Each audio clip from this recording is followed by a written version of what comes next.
ভূমি মন্ত্রণালয়ের পক্ষ থেকে ডিএমপি কমিশনার মোহাম্মদ মোসলেউদ্দিন জানিয়েছে 30 জুনের ভিতরে ভূমি মালিকদেরকে কর পরিশোধ করতে হবে। যেহেতু সরকারের যে অর্থ বছর 30 জুন শেষ হবে এবং 1 জুলাই থেকে নতুন পদ্ধতিতে নতুন নিয়মে ভূমি মালিকদেরকে ভূমি উন্নয়ন কর বা খাজনা প্রদান করতে হবে। অনেক ভূমি মালিক আছে তারা বছরের পর বছর অতিবাহিত হয়ে যায় কিন্তু তারপরে ভূমি উন্নয়ন কর বা খাজনা পরিশোধ করে না, যে কারণে সরকার অবশেষে এই পদক্ষেপ গ্রহণ করেছে এবং 30 জুনের মধ্যে কোনো ভূমি মালিক যদি তাদের ভূমি উন্নয়ন কর পরিশোধ করতে বা প্রদান করতে ব্যর্থ হয় তাহলে তাদেরকে মারাত্মকভাবে 5টি বড় ক্ষতির মধ্যে পড়তে হবে বলেও জানানো হয়েছে। সরকারের পক্ষ থেকে অবশেষে নোটিশ আকারে জানিয়ে দেওয়া হয়েছে এবং প্রত্যেকটা বিভাগীয়, প্রত্যেকটা জেলা পর্যায়ে, উপজেলা পর্যায়ে, এমনকি ইউনিয়ন পর্যায়ে ভূমি অফিসগুলোতেও এই নোটিশ পাঠানোর জন্য নির্দেশনা প্রদান করা হয়েছে। ভূমি মালিকরা সাধারণত ভূমি উন্নয়ন কর প্রদান করার ক্ষেত্রে সবসময় গড়িমসি করে থাকে বা অলসতা দেখায়, আর যে কারণে দেখা যায় তাদের বছরের পর বছর খাজনা বকেয়া হয়ে যায়। বিগত সরকার বিভিন্ন সময়ে তারা বিভিন্নভাবে পদক্ষেপ গ্রহণ করে ভূমি মালিকদেরকে এই খাজনা প্রদান মুখী তারা করতে পারেনি। এমনকি অন্তর্বর্তীকালীন সরকার শতভাগ অনলাইনের পোর্টালের মাধ্যমে ভূমি উন্নয়ন কর প্রদান করার জন্য অটোমেশন সিস্টেম চালু করেছেন। আগে যেমন হোল্ডিং অ্যাপ্রুভালের ঝামেলা ছিল, সেই হোল্ডিং অ্যাপ্রুভালের ঝামেলা থেকে মুক্তি দিয়ে অন্তর্বর্তীকালীন সরকার সর্বপ্রথম অটোমেশন সিস্টেমে land.gov.bd এই ওয়েবসাইটে একটি রেজিস্ট্রেশন করার মাধ্যমে একজন ভূমি মালিক চাইলেই তার খাজনা পরিশোধ করতে পারবে এবং পৃথিবীর যে কোনো প্রান্ত থেকেই তিনি তার ভূমি উন্নয়ন কর প্রদান করতে পারবেন। শুধু তাই নয়, তিনাকে কোনো ব্যাংকে যাওয়া লাগবে না বা অন্য কারোর হেল্প নেওয়া লাগবে না। তার হাতে থাকা যে মোবাইল ফোন আছে সেখানে যে অনলাইন ব্যাংকিং, বিশেষ করে বিকাশ, নগদ, রকেট, এমনকি কার্ড ব্যবহার করেও এই ভূমি উন্নয়ন কর পরিশোধ করা যাবে। তবে এখানে ভূমি মালিককে যে কাজটি করতে হবে সেটা হচ্ছে land.gov.bd ওই ওয়েবসাইটে প্রবেশ করে সর্বপ্রথম একটা রেজিস্ট্রেশন করতে হবে। আর রেজিস্ট্রেশন করাটা অত্যন্ত সহজ। আপনার একটা মোবাইল নাম্বার, একটা ভোটার আইডি কার্ড থাকলেই এই রেজিস্ট্রেশন আপনি করে নিতে পারবেন। এমনকি অনেকে আছে উল্লেখ করে যে আমরা পাসওয়ার্ড ভুলে গেছে, পাসওয়ার্ড আর পরিবর্তন করতে পারছি না। তাদের জন্য সুখবর হচ্ছে আপনি চাইলেই পাসওয়ার্ড রিসেট করে আবার নতুন করে সেখানে পাসওয়ার্ড দিতে পারবেন। তবে এখানে আপনি যে মোবাইল নাম্বারে বা মোবাইল মানে আপনি যে সিম ব্যবহার করে এই রেজিস্ট্রেশনটি করেছিলেন সেই সিমটা অ্যাক্টিভ থাকা লাগবে, কেননা সেখানে একটা ওটিপি যাবে এবং সেই ওটিপির মাধ্যমে আপনি পরবর্তীতে আবার নতুন পাসওয়ার্ড আপনি সেখানে প্রদান করতে পারবেন। তো এইভাবে আপনার হাতে থাকা মোবাইল ফোন ইউজ করে আপনি কিন্তু আর অলসতা না দেখিয়ে অনতিবিলম্বে 30 জুনের ভিতরে আপনার যে ভূমি উন্নয়ন কর বকেয়া হয়ে গেছে সেই বকেয়াটা প্রদান করুন। নতুবা 1 জুলাই থেকে আপনি যখনই ভূমি উন্নয়ন কর বা খাজনা প্রদান করতে যাবেন তখনই আপনাকে বড় ধরনের 5টি ক্ষতির মুখে পড়তে হবে। 1 নম্বরে সরকারের পক্ষ থেকে বলা হয়েছে সব থেকে গুরুত্বপূর্ণ সেটা হচ্ছে বড় ধরনের একটা সুদ এবার নির্ধারণ করা হচ্ছে। পূর্বে যেভাবে শতকরা হিসেবে সুদ নেওয়া হতো এবং সেখানে পরিবর্তন নিয়ে আসা হচ্ছে এবং বড় ধরনের এবার সুদ নির্ধারণ করা হচ্ছে।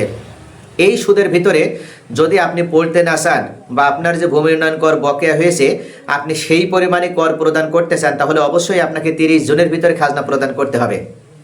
আপনি যখন 30 জন অতিবাহিত হয়ে যাবে এবং ঠিক 1 জুলাই থেকে আপনি খাজনা দিতে যাবেন তখন আপনাকে এই হিউজ পরিমাণে সুদের বোঝা আপনার উপরে চাপিয়ে দেওয়া হবে। আপনি 1 বছর বকেয়া রাখলেও আপনাকে বিপুল পরিমাণে সুদ দেওয়া লাগবে।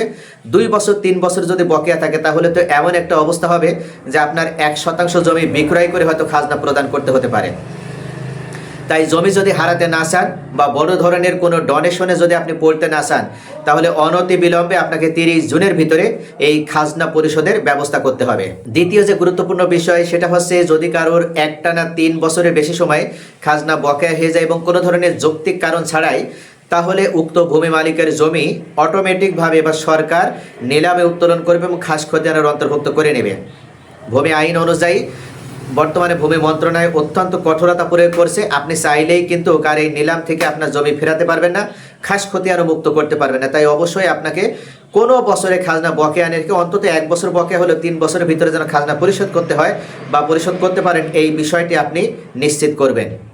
তৃতীয় পর্যায়ে জমিটি যদি আপনার ব্যক্তি মালিকানাধীন হয় এবং আপনি যদি খাজনা পরিশোধ না করেন, তাহলে আপনি যদি প্রবাসী হয়ে থাকেন, আপনার খাজনা বকেয়া থাকার কারণে আপনি শুধুমাত্র দলিল এবং নামজারি খতিয়ান ব্যবহার করেও এবার বিডিএস বা বাংলাদেশের ডিজিটাল রেকর্ডে চলছে, এই বাংলাদেশ ডিজিটাল সার্ভেতে আপনি জমির মালিক হিসেবে নিজের নামে জমি রেকর্ড করে নিতে পারবেন না।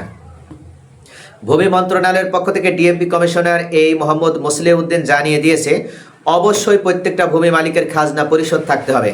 যতক্ষণ পর্যন্ত একজন ভূমি মালিক তার খাজনা পরিশোধের দাখিলাটা দেখাতে না পারবে, ততক্ষণ পর্যন্ত ওই ভূমি মালিক যে উক্ত জমির বৈধ মালিক এটা সে প্রমাণ করতে পারবে না।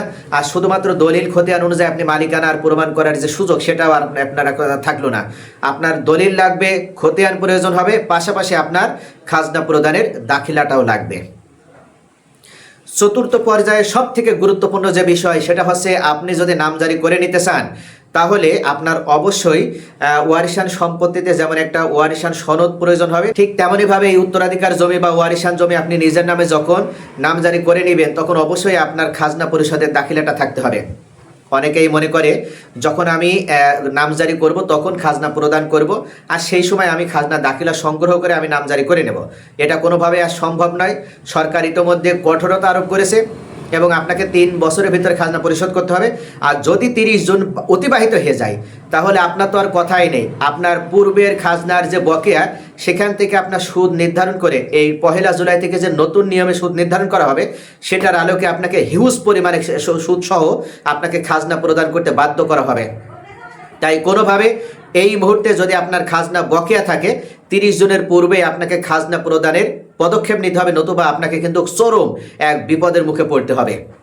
পঞ্চম এবং গুরুত্বপূর্ণ যে বিষয়টি, সেটা হচ্ছে অনেক ভূমি মালিক আছে, তারা প্রবাসে থাকে, চাকরি সূত্রে দূরে থাকে, এমনকি তারা ব্যবসা বাণিজ্য করে, তাদের নিজের জমির খাজনা প্রদান করার কোনো সুযোগ বা আপনার সে ধরনের কোনো সময় তারা পায় না। তবে এবার সরকারের পক্ষ থেকে যে সুবিধাটা প্রদান করা হয়েছিল, ইতিমধ্যে সেই সুবিধাটা এখনও চালু রয়েছে। আপনি চাইলেই হোল্ডিং অ্যাপ্রুভালের জন্য আপনার ভূমি অফিসে যাওয়া লাগবে না। আপনি শুধুমাত্র যদি কোনো কিছু বুঝতে না পারেন, কোনো অসুবিধায় পড়েন, তাহলে কল সেন্টারে কল দেন 16122, অর্থাৎ ভূমি মন্ত্রণালয় আপনাদের জন্য সেবা দেওয়ার জন্য সার্বক্ষণিকভাবে অপেক্ষায় রয়েছে। শুধু সেবাটা আপনাদের নিতে হবে।